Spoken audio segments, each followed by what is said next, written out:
건포의 영화책. 오늘은 한강 작가의 작별하지 않는다입니다. 한강, 우리나라 최초의 노벨문학상을 받은 작가죠. 한강의 작품 중에서는 소년이 온다, 채식주의자 같은 책을 읽었었고요. 최근에 작별하지 않는다 라는 책을 읽었습니다. 제주 4.3 항쟁을 바탕으로 한 소설인데,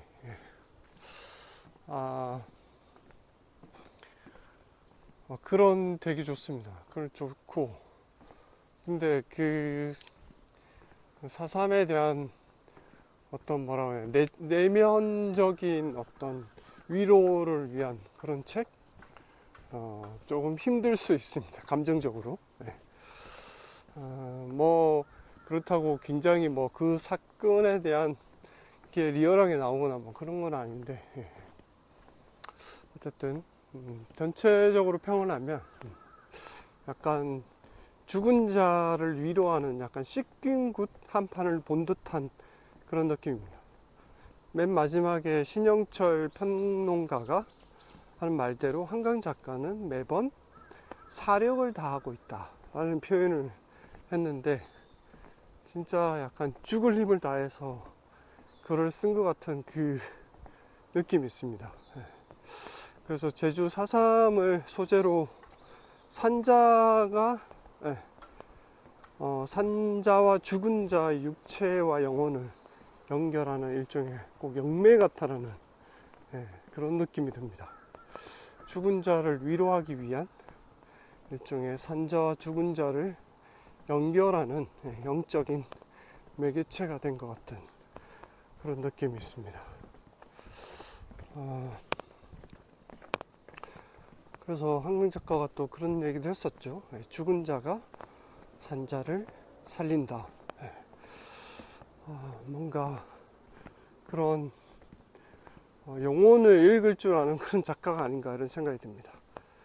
크게 이제 1부, 2부, 3부로 되어 있습니다.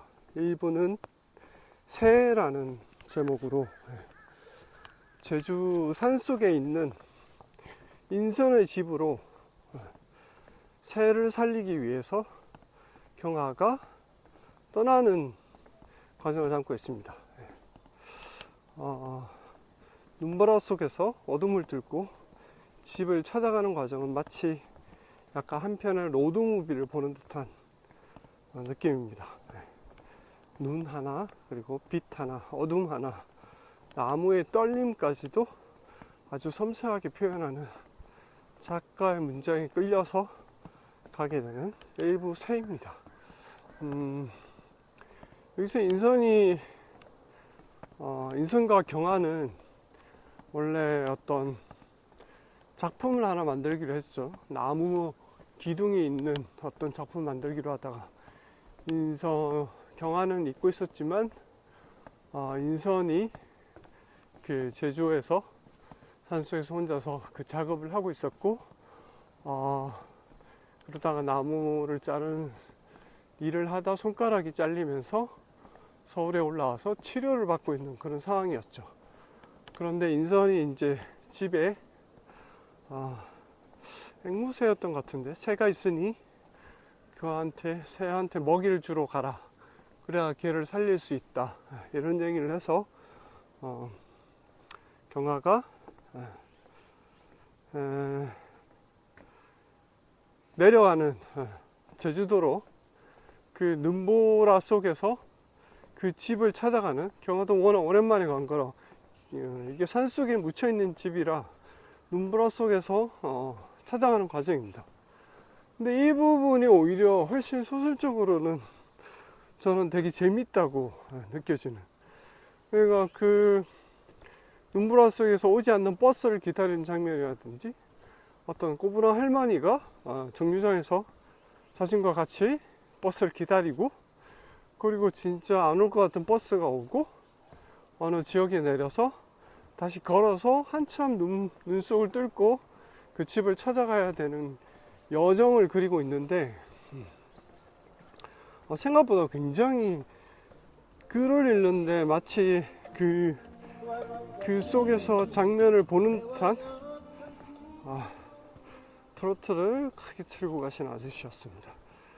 그 과정을 글로 있는데 마치 그 속에 내가 눈보라를 뚫고 가고 있는 듯한 그런 생생한 느낌이 그대로 전달되어서 굉장히 신기하다는 그런 느낌을 받았습니다. 그래서 일부는 굉장히 잘 읽힌다.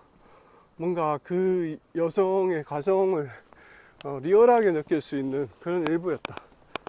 그리고 2부에서는 이제 밤이라는 소제목입니다. 인선이 서울의 병원에 있다가 갑자기 인선이 아까 손가락 치료를 받고 있었죠. 근데 경아가 이제 이 집에 도착해서 보니 새는 죽었어요. 새는 죽었고 그 밤에 이제 집을 둘러보고 있는데 갑자기 서울의 병원에 있던 인선이 나타납니다. 여기 이분은 이제 요 인선과 경아의 일종의 대화가 주를 이루는데 그 집에서 홀령이죠. 일종의 인선이 홀령인데 이게 계속 읽다가 인선이 진짜 홀령인가? 이런 의구심을 계속 가지면서 책을 보게 됩니다. 홀령인 것 같긴 해요. 그래서 인선이 들려주는 자신의 어머니와 제주 4.3에서 희생된 사람들의 어떤 이야기들이 줄을 이룹니다. 읽으면서 계속 인선의 영혼이 맞나 하는 의문을 가지면서 대화를 듣게 되죠. 마치 깊은 수렁 속에서 빨려 들어가는 어둠의 아픔과 슬픔이 어떤 사랑으로 결국 도달하는 그런 느낌을 받게 합니다. 목공일을 하다가 손가락이 잘린 인선, 그리고 자식을 살리겠다며 자신의 손가락을 깨물어서 피를 흘리는 어머니의 모습이 약간 오버랩됩니다. 그 2부는 그래서 주로 인선의 어머니 과거, 그리고 4.3의 어떤 얘기들, 어머니는 자기 자식을 찾기 위해서 여전히 그렇게 행방을 찾아다니고 있었다라는 어떤 얘기들이 4.3에 관련된 얘기들이 주를 이룹니다. 그리고 3부는 불꽃입니다. 여기 이제 집에서 홀령으로 들어왔던 인선이 건천이라고 해서 약간 마른 천? 뭐 제주에 있는 그런 천인가 봅니다. 건천으로 안내를 하고 불꽃처럼 사라져버리는 결말입니다. 그래서 얼굴에 눈을 치워주고 싶지만 불은 꺼졌고 빛은 사라졌다. 인선은 어떻게 되었을까 궁금해진다. 나무의 우둥지란 표현이 되게 많이 나옵니다. 나무의 제일 꼭대기 머리 부분을 우듬지죠. 바람에 날리며 움직인다. 한강 작가의 글은 약간 으스스합니다. 이런 아픔을 몸으로 겪고 글로 표현하는 것 같은 느낌이 들고, 죽을 힘을 다해 사력을 다해서 글을 쓴다는 걸 느낄 수 있고, 처절하고 또 으스스합니다. 죽은 자가 산자를 살린다는 말처럼 작가는 죽은 자들의 원혼을 풀어주는 씻김굿을 하는 듯합니다. 작별하지 않는다는, 산자는 산자의 삶을 살고 죽은 자는 죽은 자의 삶을 살아간다 라고 얘기할 수 있습니다. 그리고 제목처럼 작별하지 않는다라는 말은 잊지 않고 기억하면 된다라고 그렇게 풀이할 수 있습니다. 작별하지 않는다는 것은 잊지 않겠다는 말과도 같은 뜻이 됩니다. 그렇게 하면 그 죽은 영혼들은 사라지지 않는다, 이렇게 연결되는 것 같습니다. 영화의 어떤 코코 장면이 잠시 생각났고, 왜냐하면 이제 코코에서 그런 장면이 나옵니다. 죽은 자를 잊으면 죽어서도 그 영혼이 사라진다. 하지만 산자들이 죽은 자를 잊지 않으면 그 사람들은 그 세계, 죽은 세계에서 여전히 살아간다. 이런 구조가 코코에 있습니다. 우리나라와 굉장히 유사한 제사를 지내거나 죽은 자를 추모하는 그런 게 굉장히 닮은 영화입니다. 그리고 과거에 봤던 지슬이라는 영화가 있습니다. 4.3 항쟁을 다룬 그 영화인데, 이 영화를 보시면 또 굉장히 리얼하게 제주 4.3 사건에 대한 내용이 들어 있습니다. 이 정도가 이제 제가 리뷰를 한 부분이었고요. 책에서 보면 뭐 일부에서 조금씩 읽어 드리겠습니다. 살고 싶어 하는 몸, 움푹 찔리고 베이는 몸, 그리고 뿌리치고 껴안고 매달리는 몸, 무릎 꿇는 몸, 애원하는 몸, 피인지 진물인지 눈물인지 모를 것이 끝없이 새어나오는 몸. 이런 글이 있고요. 13페이지. 우리의 모든 행위들은 목적을 가진다고. 애써 노력하는 모든 일들이 낱낱이 실패한다 해도 의미만은 남을 거라고 믿게 하는 침착한 힘. 이게 그녀의 말씨와 몸짓에 배어 있었다. 이게 인선을 얘기하고 있습니다. 경화가 얘기하는.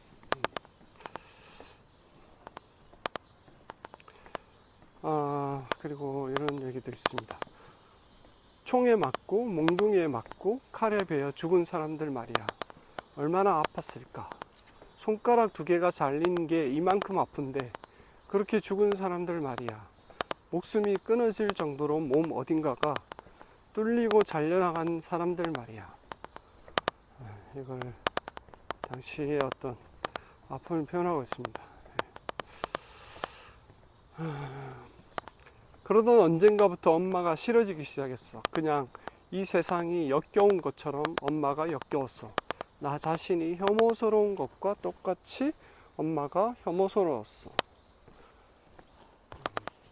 77페이지였고요. 내가 눈만 오면 내가 그 생각이 남져. 생각을 안 하젠 해도 자꾸만 생각이 남서. 헌디 너가 그날 밤 꿈에 그 추록 얼굴에 눈이 허영하게 묻었었네. 내가 새벽에 눈을 뜨자마자 이 애기가 죽었구나 생각을 하고, 아이고 나는 너가 죽은 줄만 알았겠네. 이게 제주말로 표현된 86페이지.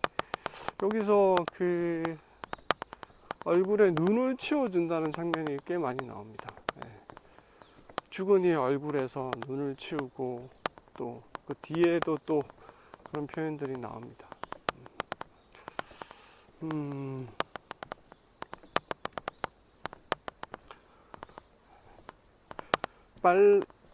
그의 몸에서 배어나온 조용한 전율이 빨래를 쥐어짜는 순간 쏟아지는 물처럼 손을 적시는 걸 느꼈어요.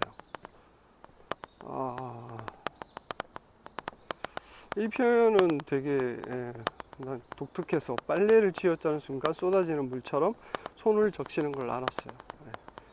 내 손, 절망적인 결론에 다다를 때마다 내 손을 잡는다는 걸 알 수 있었어요. 그러니까 손을 잡았는데, 손을 잡는 걸 이렇게 표현을 했죠. 빨래를 쥐어짜는 순간 쏟아지는 물처럼이라고. 1부의 내용이었고, 2부에서는 아까 집안에서의 인성과의 대화죠.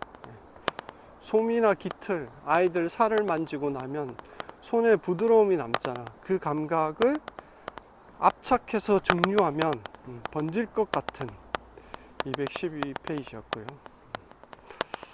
여기 서청이라고 서북청년단 얘기도 조금 나오고요. 타오르는 초의 심지 끝에서 검은 실 같은 연기 하늘이 피어오른다. 그 실오라기가 흩어져 허공에 스며들 때까지 지켜보다 나는 묻는다. 팔을 뻗어 돌집 처마에 관솔부를 붙이던 군인들의 영상이 눈앞을 스쳤기 때문이다. 이 집도 그때 불에 탔어? 뭐 이런 걸 되어 있습니다. 문장이 되게 좋다고 생각합니다. 3부 불꽃입니다. 그때 알았어. 사랑이 얼마나 무서운 고통인지. 이 말도 사랑이 얼마나 무서운 고통인지라는 표현을 하고 있습니다. 그리고 절멸을 위해 죽인 아이들, 한 발씩 힘껏 땅을 디디고 그 바람을 가르며 걷던 한순간 생각했어. 그들이 왔구나. 바람 얘기도 꽤 나옵니다. 그래, 문을, 나무의 우둥지를 흔들고 문을 통해 흔들리는 그런 바람이 마치 죽은 영혼들이 움직이는 것 같은 그런 표현을 하고 있습니다. 아직 사라지지 마. 불이 당겨지면 네 손을 잡겠다고 나는 생각했다. 눈을 허물고 기어가 내 얼굴에 쌓인 눈을 닦을 거다. 내 손가락을 이로 갈라 피를 주겠다.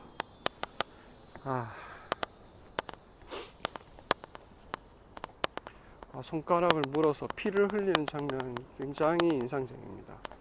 네. 그 다음에 폭력은 육체의 절멸을 기도하지만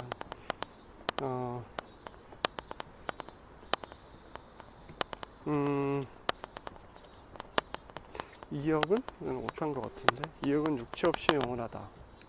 죽은 이를 살려낼 수는 없지만 죽음을 계속 살아 있게 할 수는 있다.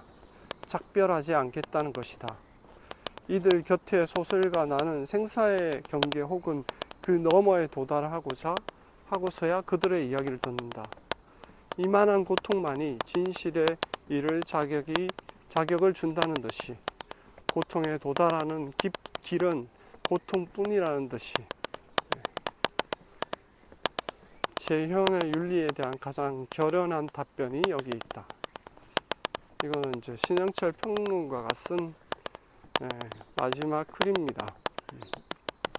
죽은 이를 살려낼 수는 없지만 죽음을 계속 살아있게 할 수는 있다. 작별하지 않겠다는 것이다. 요 말이 이 책의 어떤 제목을 말하고 있는 것 같습니다. 이게 한강 작가의 몇 년도 작품인지 2021년도 작품입니다. 작별하지 않는다. 그런 그 사력을 다한 작가였던 글이 굉장히 깊고 밀도감 있게 이렇게 감정을 후벼 파는 부분이 있습니다. 그래서 그런 부분들이 조금 힘들 수는 있지만 문장이라든지 글은 굉장히 좋습니다. 그래서 어떻게 죽은 자들을 위로하는 글을 이렇게 쓸 수 있나 라고 생각될 정도의 그런 씻김굿 같은 그런 느낌이 있습니다. 씻김굿이 아마 그 죽은 자들의 어떤 영혼을 위로하는 그런 굿이었다고 기억하는데, 그런 느낌이 강하게 있는 한강 작가는 5.18도 다루고 4.3도 다루고 그런 아픔의 어떤 역사를 배경으로 해서 굉장한 글들을 쓰고 있는 것 같습니다. 노벨 문학상 선정 이유가 맨 마지막 뒷표지에 있어서 이거 읽어드리면, 한강은 모든 작품에서 역사적 트라우마와 보이지 않는 규범들을 정면으로 마주하며 각각의 작품에서 인간 삶의 연약함을 드러낸다. 육체와 영혼, 산자와 죽은 자의 연결에 대한 독특한 인식을 지니고 있으며 시적이고 실험적인 문체로 현대 산문의 혁신가로 자리매김했다. 노벨 문학상 선정 이유입니다. 너무 잘 요약돼 있죠. 인간 삶의 연약함을 드러내고 역사적 트라우마를 정면으로 마주하고 있으며 육체와 영혼, 산자와 죽은 자 연결에 대한 독특한 인식을 하고 있다. 모든 게 다 들어있는 것 같습니다. 이 글에. 그래서 작별하지 않는다도 이 모든 걸 다 품고 있지 않나 라는 생각이 듭니다. 오늘 건포의 영화책은 21년도 한강 작가의 작별하지 않는다였습니다. 안녕.